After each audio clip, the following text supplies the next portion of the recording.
Riders to the C তার total MCQ questions এবং তার আনসার যেগুলো পরীক্ষায় আসার জন্য ভীষণ ইম্পর্ট্যান্ট।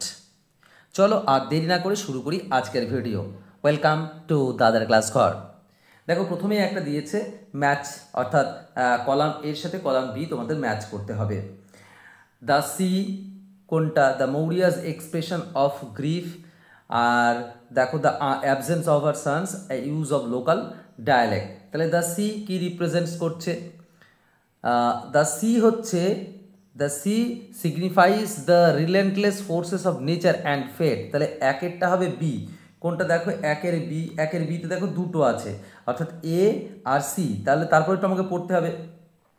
একের বি হলে দুই, দেখো Maurya's expressions of grief represents deep sorrow and inevitability of loss. অর্থাৎ দুইয়েরটা হচ্ছে এ, দুইয়েরটা এ। কোনটা দেখো? তাহলে এক বি দুই এ, অর্থাৎ সি হচ্ছে option C. Next, the following diagram describes which character? Emotional woman, pious Christian, superstitious woman, suffering from mental agony, এগুলো সবই কিন্তু আমরা মৌরিয়ার মধ্যে পাই, অর্থাৎ option C. Arrangement the statement in correct order. প্রথমে হচ্ছে Nora shows the bundle of clothes, Nora is searching for her mother, Kathleen stops her wheel. আচ্ছা, এখানে সব 1 2 3 4 পর আছে, অর্থাৎ অপশান ডি হচ্ছে এর উত্তর। নেক্সট হচ্ছে একটা অ্যাসারশন এবং reason.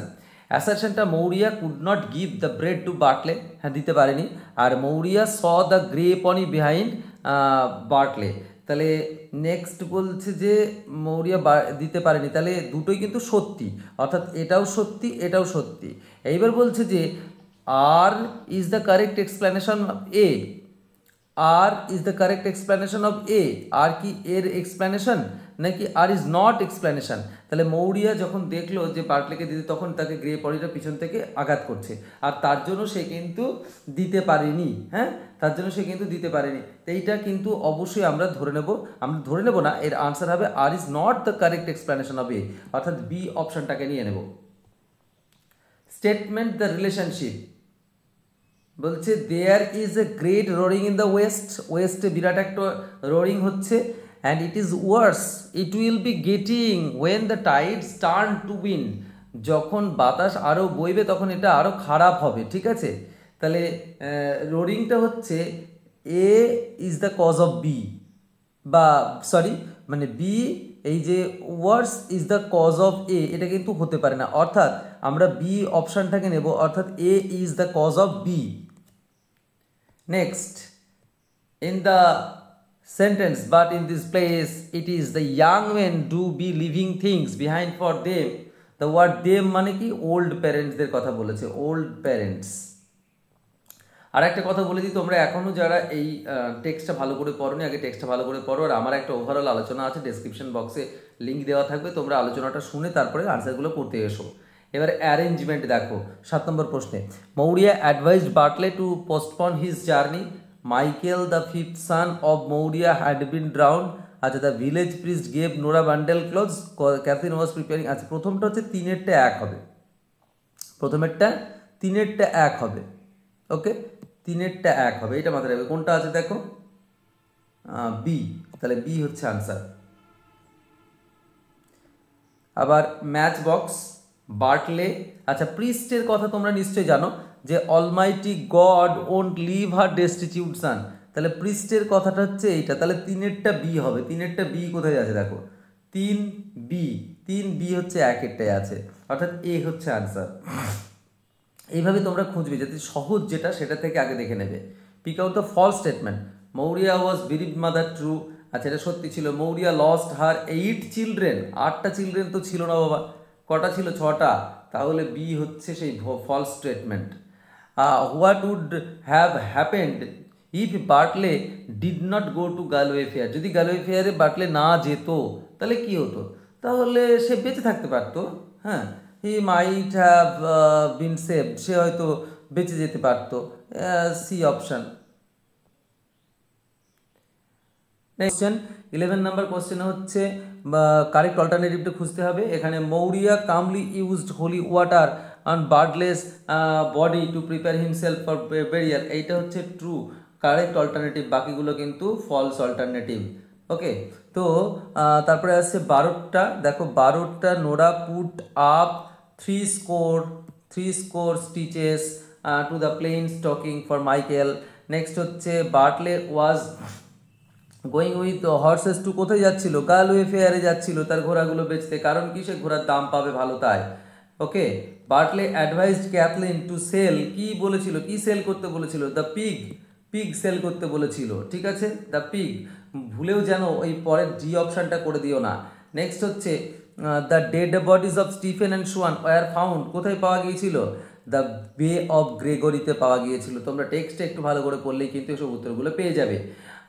Dash knocked Bartley into the sea, grey pony knocked the Bartley into the sea who lost life in the end. তারপরে এই বাক্যটা কমপ্লিট হবে যদি এখানে গ্রে পনিটা দিয়ে দেওয়া যায়, অর্থাৎ the grey pony, black sheep, ghost, the white dog. Next হচ্ছে Kathleen wanted to put up the bundle of clothes in the, কোথায় কোথায় রাখতে চেয়েছিল? টার্ফ লফটে, টার্ফ লফট, সেই খড়ের চালের মধ্যে, খড়ের গাদার মধ্যে। Bartley's coffin will be made of, কি দিয়ে তৈরি হবে? হোয়াইট বোর্ডস দিয়ে তৈরি হবে। এগুলো খুবই ইজি। আর একটা কথা বলে রাখি, এগুলো কিন্তু বেশিরভাগই রায়ান মার্টিনের প্রশ্ন, রায়ান মার্টিন থেকে আমি কিন্তু সলভ করছি। So Riders of the sea is অবশ্যই ট্র্যাজেডি, অবশ্যই ট্র্যাজেডি। নেক্সট হচ্ছে Kathleen is 20 years old, 20 years old, okay. Next হচ্ছে the shirt and stockings were got off a drowned man in, কোথায় কোথায় ডুবেছিল? ডোনেগালে, ওকে, ডোনেগালে। নেক্সট হচ্ছে মাইকেল ওয়াজ ড্রাউন্ড কতদিন আগে? 9 days আগে, 9 days। নেক্সট হচ্ছে the voyage to Donegal takes, কতদিন সময় লাগে যদি ডোনেগালে যেতে হয়? 7 days টাইম লাগে, ওকে, 7 days।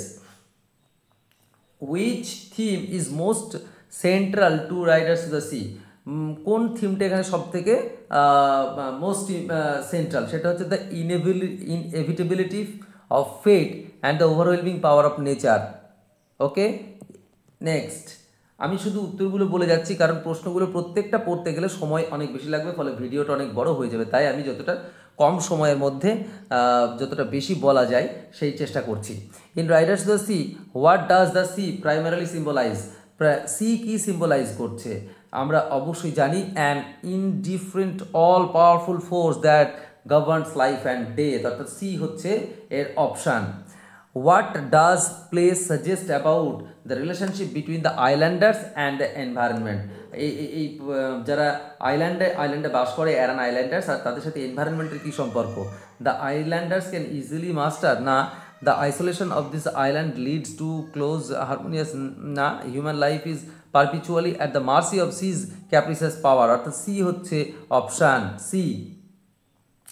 নেক্সট হচ্ছে একটা দেখো, the in Riders to the sea the sea is portrayed as an omnipotent force that determines the fate of islanders, হ্যাঁ অবশ্যই।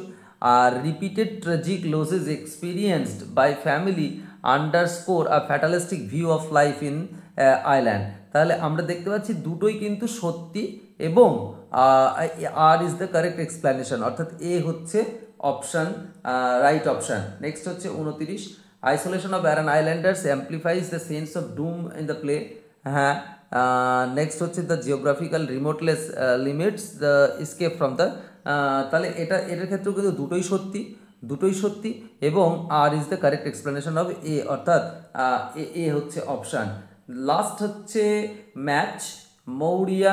দেখো মৌরিয়ার ক্ষেত্রে আমরা যদি প্রত্যেকটা অপশানকে দেখি তাহলে ভালো করে খেয়াল করে দেখো, মৌরিয়া এখানে embodies the sorrow, endurance, resignation in the face of loss.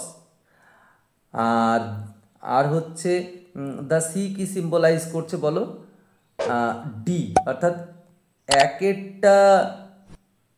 একেরটা B, দুইয়েরটা ডি, 1 বি 2 ডি, কোনটা আছে দেখো, এ হচ্ছে কারেক্ট অল্টারনেটিভ। তাহলে আমরা দুটো থেকে বুঝতে পারলাম। আশা করছি তোমাদের প্রত্যেকটা আনসারে কোনো অসুবিধা হয়নি, এবং তোমরা এইভাবে প্রত্যেক দাদা ক্লাস ঘর ভরা গল্পের ঝড়, পড়াশোনা দারুণ পরপর চোরা স্রোতে দাদা বলে হাসি খেলে বইয়ের